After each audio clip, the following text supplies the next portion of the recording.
នឹងមេឃពណ៌ខ្មៅដូចចិត្តពើក្នុងពេលនេះអើយបងដឹងថាអូនចង់ចេញ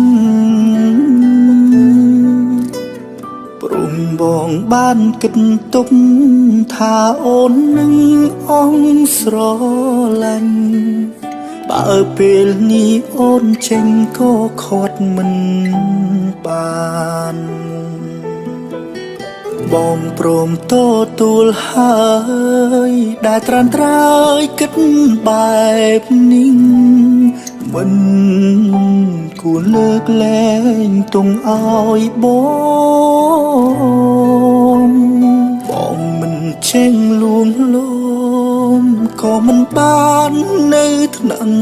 ថ្នមចាក់ចេញទៅនួនល្អងគិតត្រូវ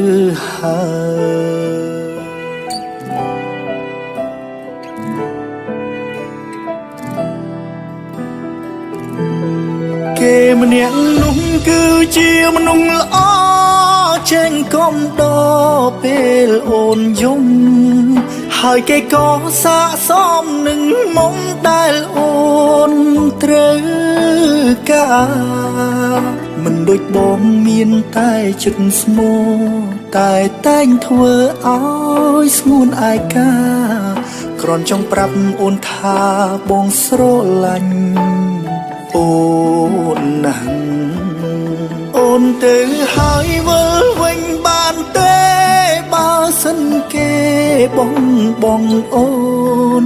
បងនឹងចាំរូបមាស្ងួនអូនវិលត្រឡប់បងនឹងលុបលាងកំហុសដែលពីមុនធ្លាប់ខំលើអូនបងនឹងថែរក្សានួនល្អងមិនអោយយំឡើយ